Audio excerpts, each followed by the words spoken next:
Hello. Hello, Jamie. How are you? Good. Good. I have been told from last week, that while people really enjoyed our conversation with Eric Knost, I needed to remind people that they're listening to An Imperfect Leader, the Superintendents and Leadership Podcast from the beginning, because we don't mention Eric until a little bit later. So Welcome to An Imperfect Leader. And also, welcome to a conversation that we had with Jenn Lowery. And so now I can say, how are you, Jamie? Stick around. You're going to hear about Jenn Lowery in a minute. This is just our preamble to that. That's interesting.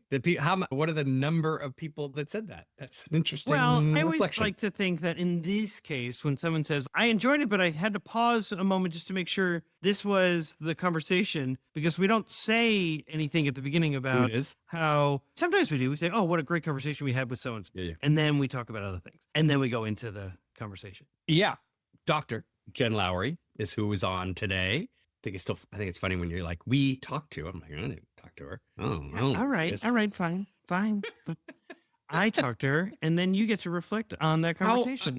When was this episode? This is also an encore. This is our last encore. This is the 52nd episode of the year, because we do one every week. And so it's exciting because next week we will be welcoming everyone back to a new season 4. Isn't that crazy? 4. That's wild. That's great. And that's so great. Yeah, I know. So that's pretty exciting. Yeah, I talked to her a couple of years ago, and I really enjoyed talking with her, because she represents a state that is not frequently represented in large conversations around education, just because it's not a highly populated state. And then also I really enjoyed talking to her because she was leading in a district that was growing considerably. And so that is an interesting perspective for school leaders who are having to deal with growth. Sometimes they accommodate that growth through just putting in mobile classrooms. And she was really putting to her community what kind of almost that compelling purpose of what do we want to create together. And so it was like, but from a facility standpoint. And then I just found her so moving when she talked about how the decisions she makes. I don't want to run into it yet. We'll listen to the conversation and then we'll get into it. So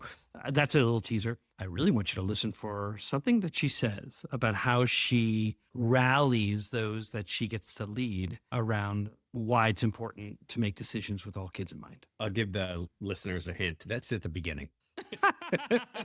That's right. You don't have to stick around too long. Yeah, I want to talk about that. That's obviously nobody will be surprised that both you and I moved or touched by that particular section of of her reflections and interview. Yeah, I thought I would actually open today with the tiny district part. Like, she's in TEA, South Dakota. This is just south of Sioux Falls.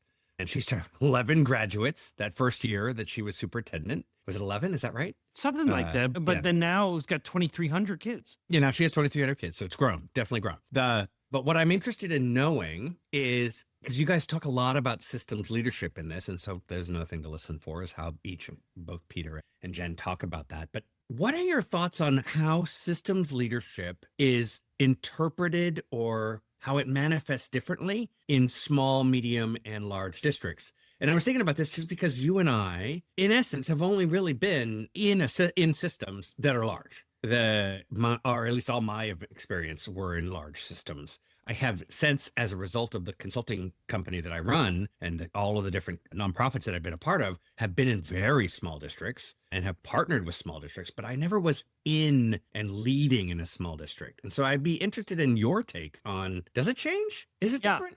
Great question. First of all, would you please tell people the website for your company? My company is APC Leadership Collaborative, and our website is apccollab.com.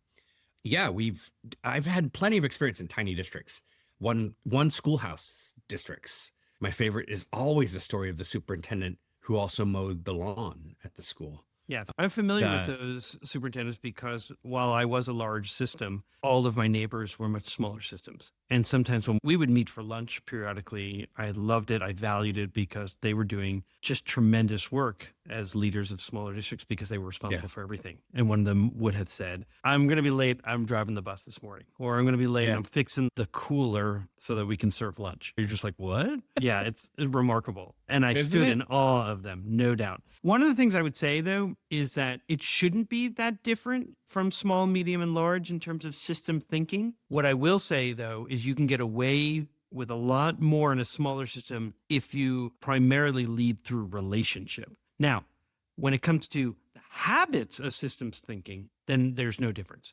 You have to be thinking about the unintended consequences of a decision. You have to be thinking about testing your own assumptions, or you're using your own past experiences to help guide your next steps. You have to be thinking of cause and effect and all those kinds of things when it comes to balancing loops and reinforcing loops. So I would say that there's no real difference other than you can get away with a lot more just based on relationship. Can I make a quick connection before we jump in? Absolutely. We just had this conversation with another organization about our rebrand process that we went through as my own organization. And we were laughing about how hard it was to pick colors or to deal with the logo and what should the logo look like and all these things and how long that took. And then I realized that because we are a 3-person organization, that one vote is 33% of the vote. And of course it took long because it wasn't a quick thing. Now, because the majority part was really hard to do and also easy at the same time. So, meaning the smallness makes for longer and faster situations. I know how my colleagues will respond, but when we aren't aligned, it could take longer to get to That's a decision. interesting. Yeah, a small district, it can be nimble and can make sweeping changes very quickly. Yes. However, if they don't apply the system thinking of what are the unintended consequences or the short-term or long-term consequences of this decision, they may be spending a lot more time digging out of that decision. We are constantly having repair. We can have easy repair conversations because there's only 3 of us, which is the digging part, but it takes a while. Yeah. It takes a while. Makes Anyway, sense. really interesting. Let's listen to her. See what she has to say. You're listening to An Imperfect Leader, the Superintendents and Leadership Podcast. Today on An Imperfect Leader, Dr. Jennifer Lowery is my guest. Jennifer is the Superintendent of Schools for the T Area School District in T, South Dakota. Formed in July of 2003 and graduating just 11 students in that first year, T Area Schools is now celebrating its 20th year. It has over 2,000 students. It's one of the fastest growing districts in the state, and I'm so thrilled to have her here. Jen, welcome to An Imperfect Leader.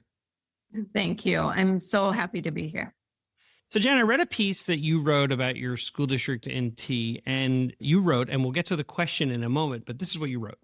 This is the question I ask myself, my administrative team, and most importantly, the people working closest with our students. During my tenure as superintendent of the 2,000 student T area school district in South Dakota, our moral compass has been defined by this simple question. And so that question is it good enough for my own 3 children? More importantly, is it good enough for your children or grandchildren? And then you gave an example of how this question came to the forefront. It had to do with the state's adoption of a teacher effectiveness model. And I wonder, would you take a moment to tell us about this experience and how that question prompted you to consider the approach that your district was going to take? I should put that in quotes because I listen to a lot of Audible to stay well read. And Simon Sinek talks about starting with why. So if we're going to roll out a state initiative, we should start with why. And so I wanted to we were going to adopt student learning objectives, and that was state compliance. But we needed to move that from compliance to improvement and start with the why and start with the heart of the issue. So every year I have a great opportunity to address my entire staff. And how we addressed this topic is that I asked everybody in the district who had a child or grandchild in our schools to stand up. And then I said, so the compliance issue is that we need 80% of 70% to be proficient. And then I said, if we have 100 people and we take 80%, and I asked some people to sit down. And I sat down myself because at that time I had a kindergartner starting as well. And I asked them, was it okay to sit down and not take into consideration those kids, because it really hurt my heart to consider that I was sitting down for my own son. And that's how we started with why. And that's how we started with that question very early on. And it's just been this core that people know I'm going to ask, because let's stand up for every child, because I won't sit down for my own. And they don't want to sit down for their own either. You bring up Simon Sinek, and he has obviously impacted so many of us in the field with that core question about knowing your why and working towards it. And what you're describing in so many ways is the difference between school reform and school transformation. Reform is all about compliance, and coaching is about compliance and keeping up just a high pressure on compliance. And what you're really speaking to is transformation, but being clear on why you're doing it. So it's really that collective aspiration. What do we want to create together? How do we want to be together? And then we'll move forward towards what we need to do. It's really impressive. In the leadership model that I use to advise others, there is a dimension called leaders learning work, which is the mind of an organization's work. And it includes many things like serving as the lead learner, meaning that you are a vulnerable leader who admits when you make mistakes. And it also includes in that dimension a term, applying design and systems thinking. And when I learned about you, it was at a session where you were participating in a panel with two other colleagues presented by Studer Education. And during that panel discussion, there was a statement made, and I wrote it down in my notebook. Stop isolated initiatives and align execution for real impact.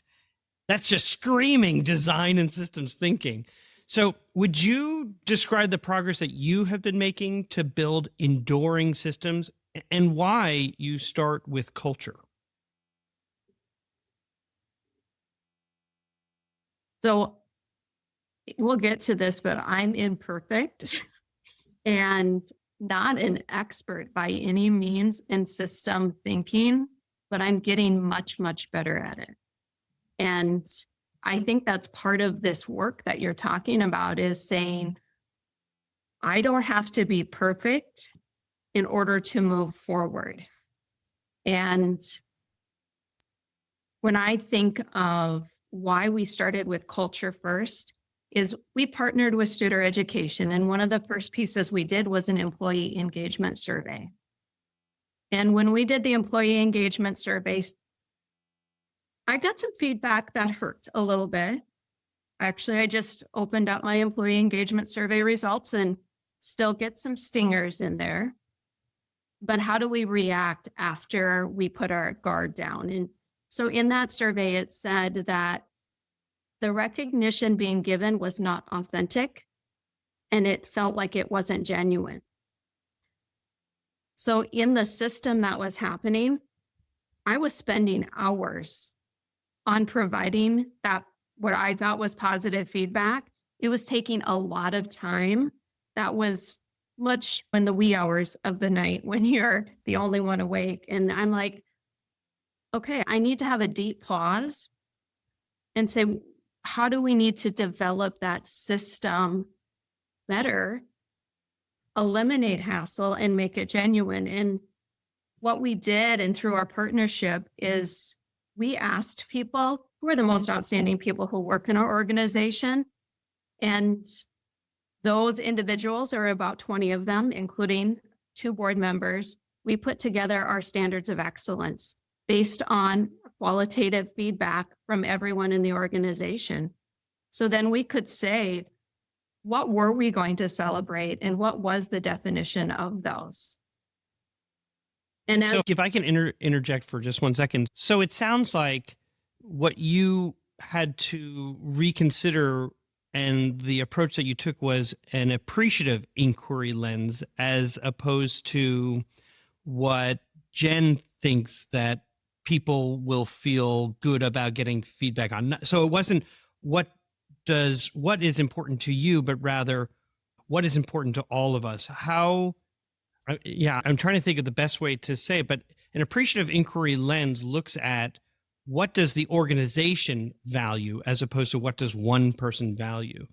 And similarly, I remember going to a conference, and so the leader of this presentation talked about how he gave everybody a little airplane saying that you lift us up kind of thing. And I went, oh, that's great. I'm going to do something very similar. And we're going to almost mob people's areas and say, you make us better. You lift us up.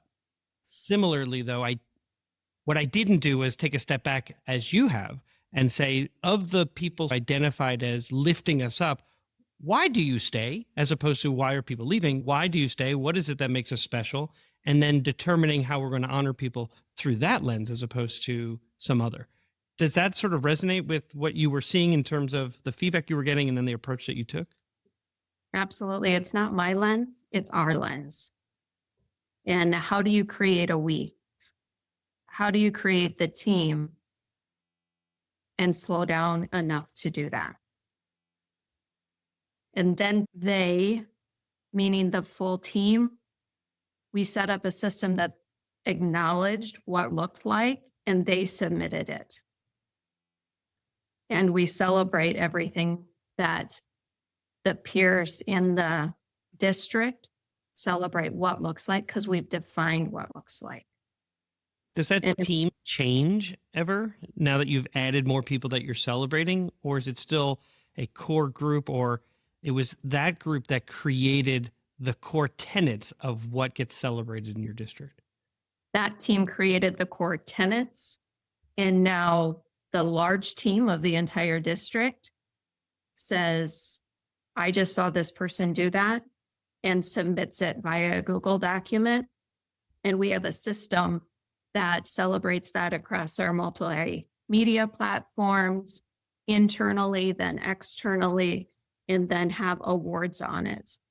And we end the entire year. The last thing we do as a team is we've already announced the Teacher of the Year. We announced the Standards of Excellence Employee of the Year. And we bring a fresh team together through nominations to select and give that person a standing ovation as we end the school year. That's really special. Jen, I'd like to ask you a question that I ask every guest who comes on the podcast. And I will add, because during your panel discussion, I heard the phrase better, not perfect. So I sense you have an opinion on the term imperfect. You mentioned it a moment ago. How does the term an imperfect leader resonate with you? It resonates because perfection gets in the way of progress. It paralyzes people. Early on, it paralyzed my teams. And we just talked about what we might do. But if we didn't have it all perfect, we didn't move it to the next step. And just like with the culture, if you don't go to the people closest to the work and see what they really think about it, you got to move forward and get their feedback and adjust in real time. Don't wait for it to be perfect or you will be paralyzed. Hello, everybody. My name is Zach Taylor. I'm the Executive Director at the Center for Transforming Education. And I'm Peter Stiepelman, the host of An Imperfect Leader, the Superintendents and Leadership Podcast. And listen, we call it An Imperfect Leader because one of the things that we do know in leadership is that we get into these positions and then there's this expectation that we're going to be perfect. And that's just not the case. And what we're seeking all the time is an opportunity to come together with others who are doing very similar work and learn from each other, share our stories, share our successes, and also try to figure out how to solve some of our problems. And so Zach and I have created Talk Soup is what we're affectionately calling it, SUPT, right? In terms of superintendents coming together, learning together, and also having fun together. Zach, what else would you add? I just say that in my work with school leaders that I've seen almost a kind of loneliness at the top of the system. And the fact that oftentimes leaders feel lonely, it's a lonely place. And this is an opportunity to come, to even commiserate a little bit, but also to have a reflective practice, to find solutions and to come together with people who understand, maybe the only people that really understand what you're going through, and to find those solutions, to find ways to feel encouraged, to move forward day to day, month to month as we meet. If you'd like to learn more, come over to our website, imperfectleader.com, and sign up. We'd love to spend time with you. We look forward to seeing you. We're back for segment 2 of An Imperfect Leader called Imperfect Leadership in After Action. Dr. Jennifer Lowery is my guest. Jen is the superintendent of the T Area School District in T, South Dakota. And in this segment, we ask our guests to deconstruct a decision that they made, and then we discuss it. Jen, what happened? I've been the superintendent for 11 years, as you mentioned at the beginning. And in my first year, I was asked to be the interim. And I guess I'm still the interim after 11 years. We needed to pass a bond issue. We had third graders who were in stick buildings connected by a wood walkway. The buildings did not have running water. The buildings did not have toilets, obviously. And we were coming in and out, wasting how much instructional time. And we either had to build more of those, or we needed to create a strategic plan for how we were going to grow as our community grew. It was going to happen despite us, no matter what happened. So I needed to run a bond issue, and I didn't have time, or I didn't take time to develop a story with the community that was their story and their solution instead of my quick solution. And we were very close multiple times, but it took 5 bonds before we got our first project through.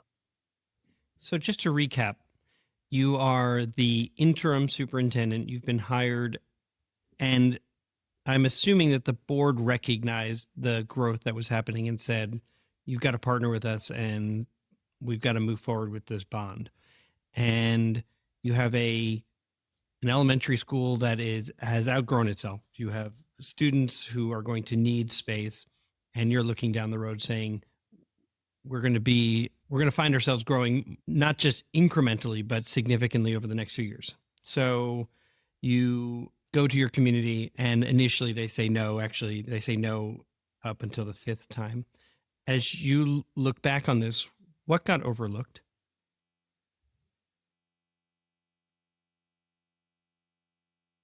Having a strategic plan that is built with a community and the board, and writing that story together is what was missing. And as you look back and think about the relationships that were built, or what did you learn about relationships through this process?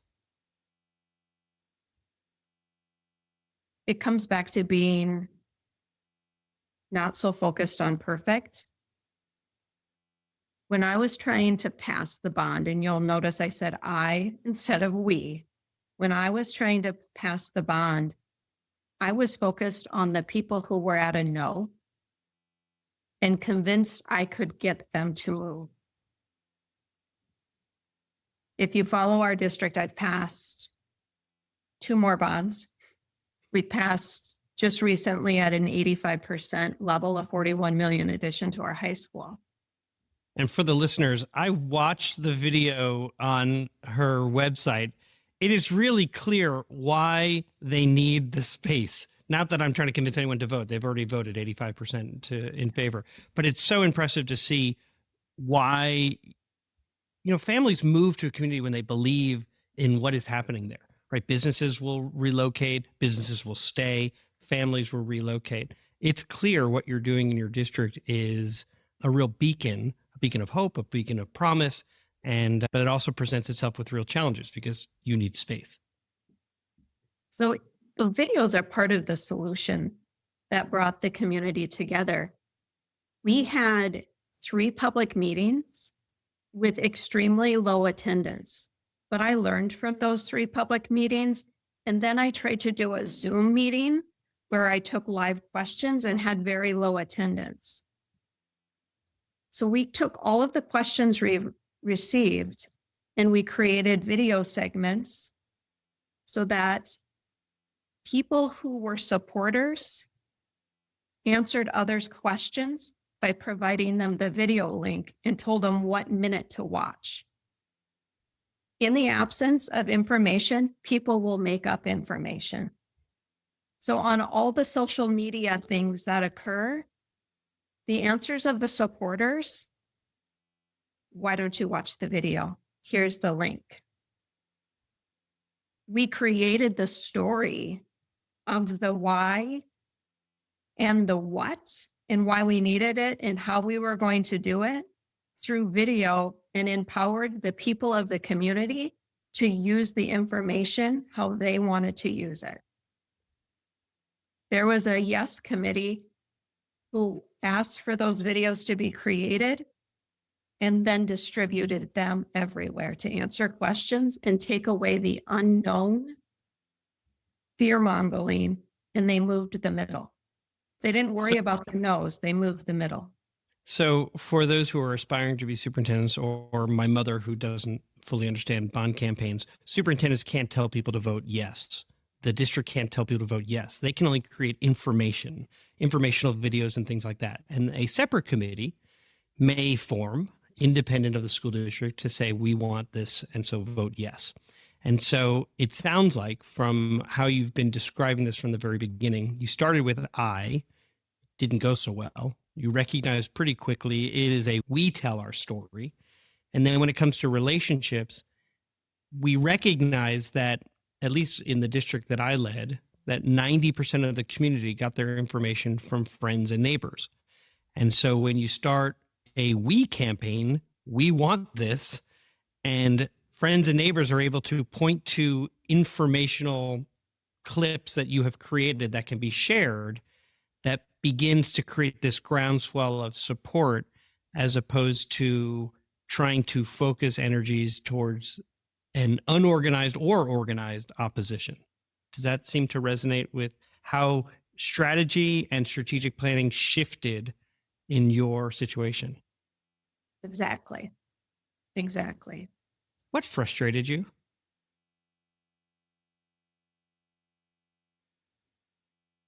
That this was about kids and not about money. And I learned that people take care of their kids no matter what. But money is important because that's how they take care of their kids and their family. And it was frustrating that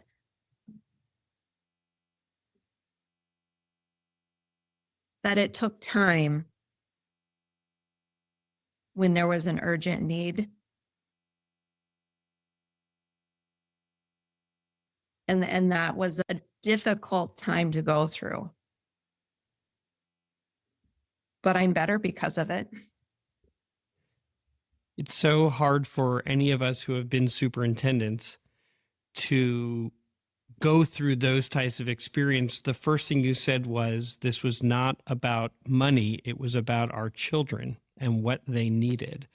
And before that, you mentioned that individuals will write their own narratives in the absence of good information. And it sounds like, unfortunately, you had to experience that to get to where you are. Nobody wants to have to go through that.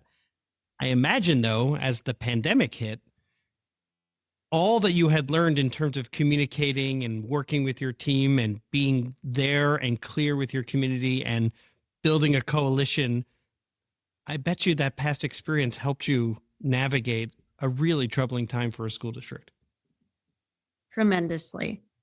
The overwhelming support we had during the pandemic would have been envied by many of my colleagues. We took the same approach. We created a community committee that met and developed what our processes and solutions would be. Then we brought those to the board, and we did nightly check-ins with everyone with an update that I promised would occur before I left to go home. And they clung to that. They clung to that information, and they clung that their neighbors, while they might not have liked the decision of that impact committee, they respected that they were doing the very best they could from multiple angles to move us forward. The superintendent had the solution. The team had the solution. Would you say that again? The superintendent didn't have the solution. The community team had the solution. Thanks for saying that again, because I stepped on your line, and that was so powerful. That's so powerful. When I think about even my role during the pandemic, so much of the frustration that was coming was directed at a singular position. I tried really hard not to take it personally. People were scared. They were anxious for their children. As you noted, they will spend any amount of money and attention on their child. And when things are not going as they had hoped, or they're seeing their child struggle at home, they will direct their fear, which sometimes manifests in anger and people revealing not their very best selves.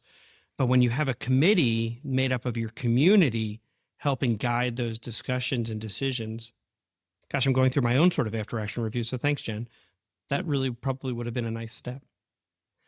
As you think about, in the end, what was something that was good that came out of this situation?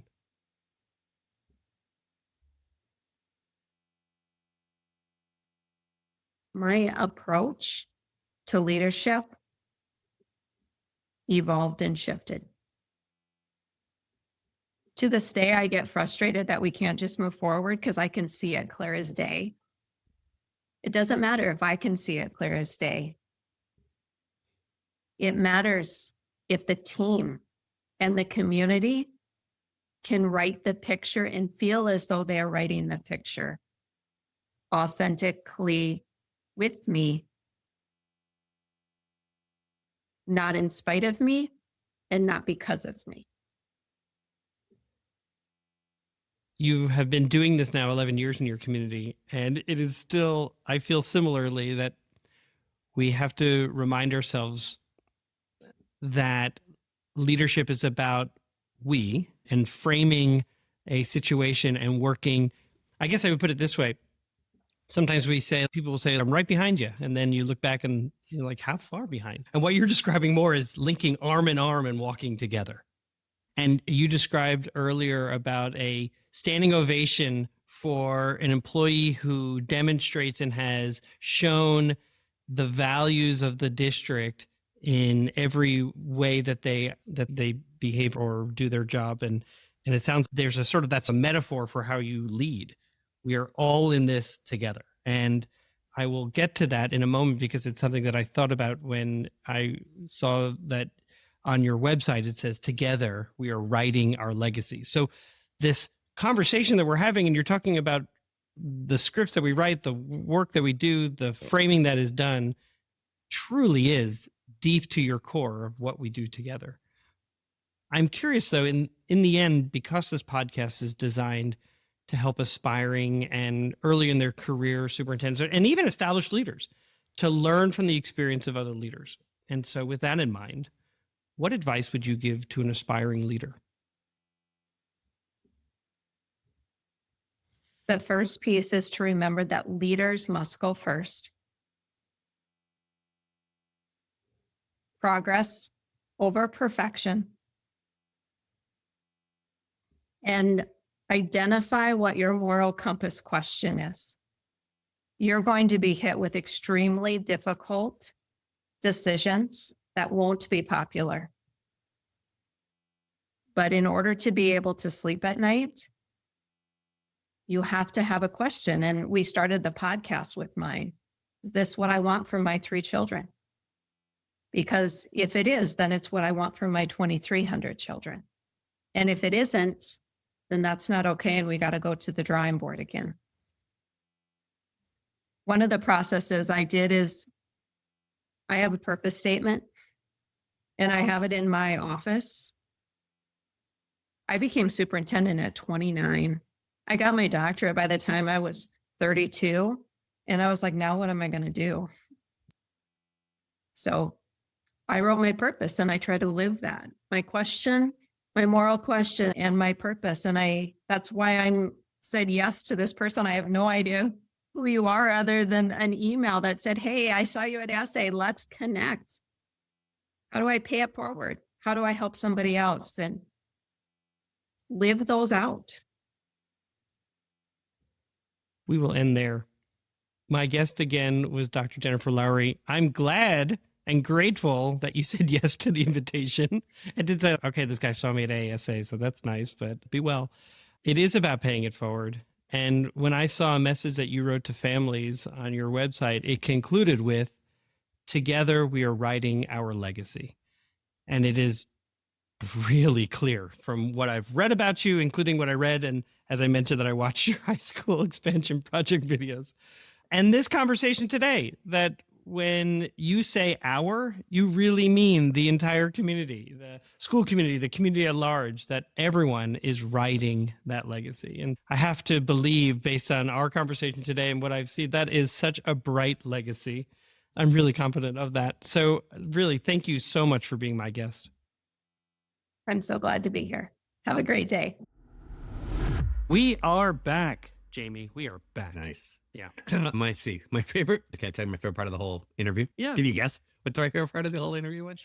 Oh. It's about you. It's about you. Oh. There's a Then I comment don't she know. made. Oh, okay. No, I don't know. The doctor, What is it? when she said, "I don't know you from anything." Oh, yeah. I In know. that moment. To me, I was like, that she was so real. She was just Yeah. real. Yeah. Yeah. I just thought, I was like, oh, this is so good. And so good for the listeners to know, like, just, I'm going to be blunt, listeners. Peter reaches out to people and says, "Hey, would you like to be on this podcast? I was inspired by you." And they're like, "Who are you?" I know. Sometimes That it's a part friend I of a love. friend. And they And say- those lend me some credibility. And in this case, I heard Jenn speak at a conference and was just so moved by the work that she was doing, Yeah. particularly around the systems piece. 'Cause I was like, oh, this was at a time where I really wanted to really talk more about systems thinking. That was the season of systems thinking, really. So it may have even been first season, because I had the Water Center as a sponsor, and their work is so important. Mhm. And yeah, that's so funny. I don't know you from anybody. Yeah. She's like, "I don't know you for anyone. I don't know." I know.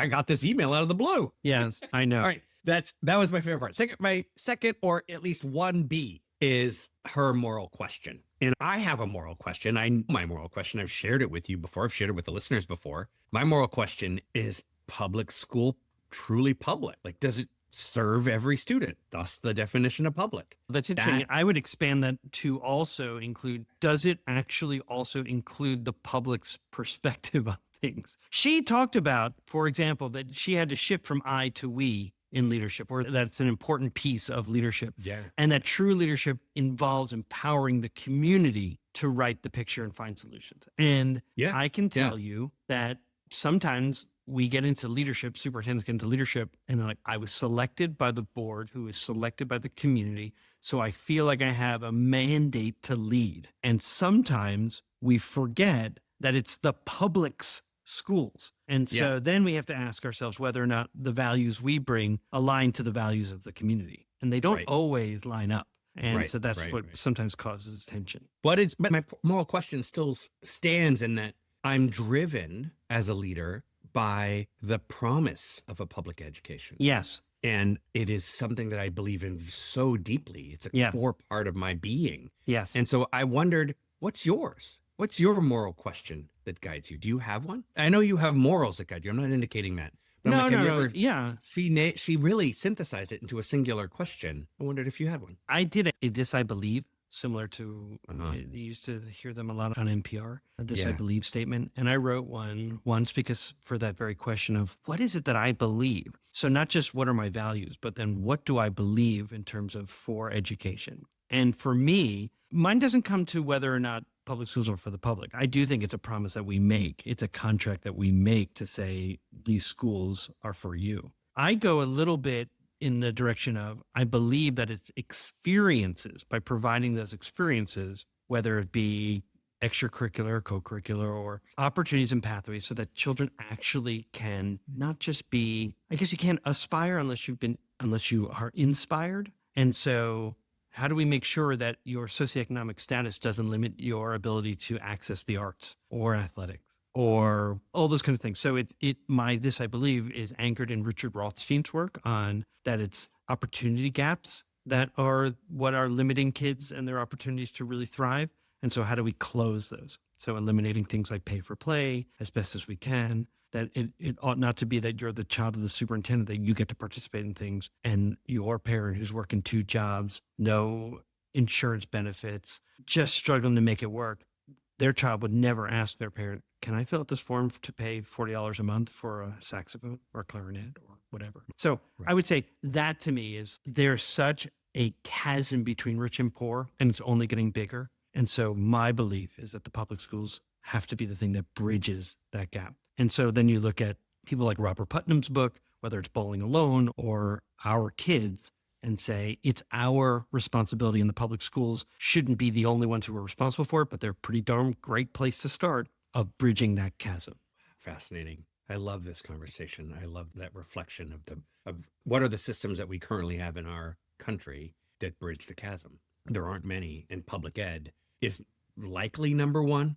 Likely. I'm trying to think of others that might be there, but there are a few others. It's really powerful to consider that as if those are to be diminished or go away, there won't be a way to bridge the gap. Agree. Powerful. Totally agree.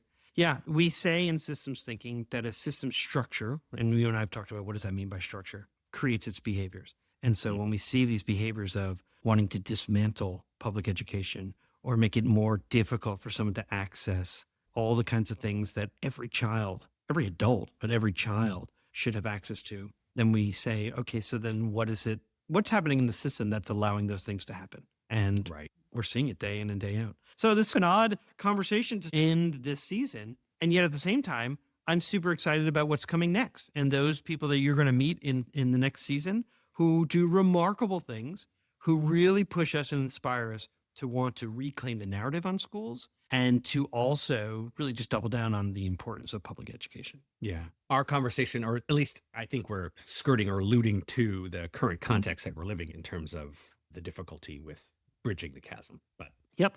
Yeah. So she says, is it good enough for my own 3 children? And if it's Yeah. not, then we're not going to do it. So I would say the same thing for me as we make decisions in our spaces, and to encourage those who are in leadership right now to be thinking about how they make decisions, why they make decisions. And then I loved her line about progress over perfection and identity about what that. Let's not focus on like perfection. Let's do progress over perfection. well, she talking about being paralyzed by perfection. I think that happens to, Yeah. at least it happens to me. Yeah. It's to others. Yeah.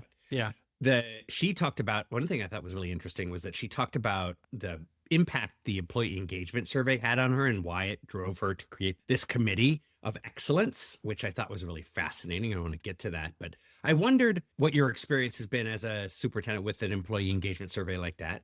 And then I wondered even more interestingly, I wonder what, if I gave my family a family engagement survey, what would the feedback look like from my family? Like, I'd be Yeah. so interested. I will tell you, when I was a principal, and then certainly in central office, we did 360s, and I would publish it for everybody to see. This is what people are saying. And here Yeah. are my, and obviously when you first read, you somewhat defensive, they don't understand, or the question is not clear or whatever. And then when you really sit down with it, first, you don't perseverate over the negative because there's so much more positive than negative, and all of us always struggle with that. And then you share, here are the findings, and here's what I clearly need to work on. And I'm going to be leaning on whether it's a brain trust or a group to say, I'd like to explore some ways to get better, right? Because otherwise you do the survey again, you get the same results because you didn't actually engage people to find out what was I doing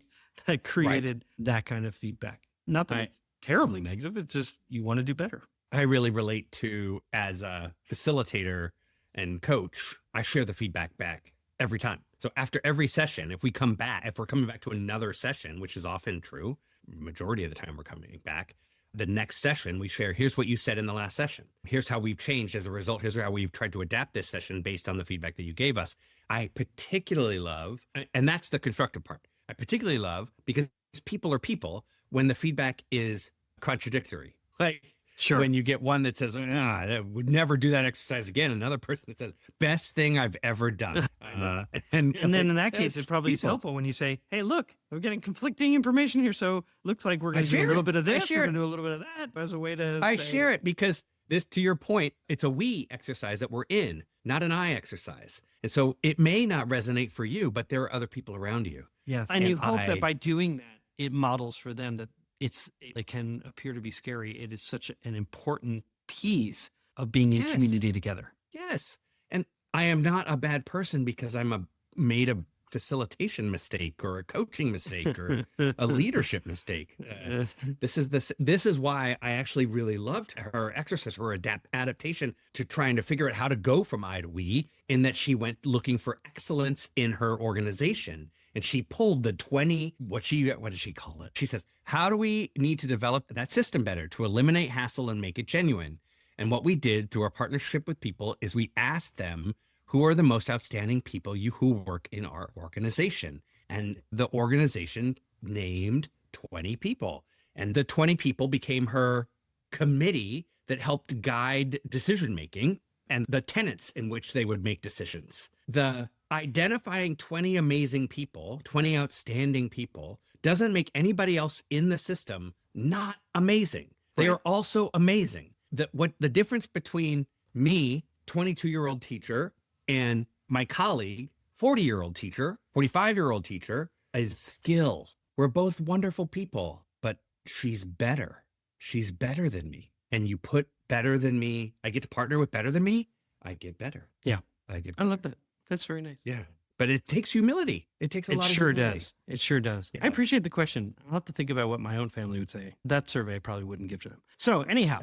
I thought of you. Maybe not. I thought of you. Yeah. They're definitely, that's a good example of it. Let's give it on a positive week on an upswing. Yeah. Let's not, don't ever give the survey in February. No one's happy in February. But back to the small organization, like, wow, 25% of my family thinks I'm doing a terrible job. I know. That's true. That's another big difference between small, medium, and large systems. Wow. All right, listen. That's funny. Yeah. We got to go. Yeah. You've been listening to An Imperfect Leader, Superintendents and Leadership Podcast. I'm Peter Stiepelman. And I'm Jamie Manson. And we will see you next week. And we also hope that you'll give us 5 stars and make a little notice, maybe a little recommendation. Or in that recommendation, you talk about things like, what is your moral focus? Like, why do you do the work that you do? Or what would be the qualities of the top 20 that you would pick? So you can choose. Yeah. Anyway. Yeah. All right, we'll see you next week. Yeah. Take care.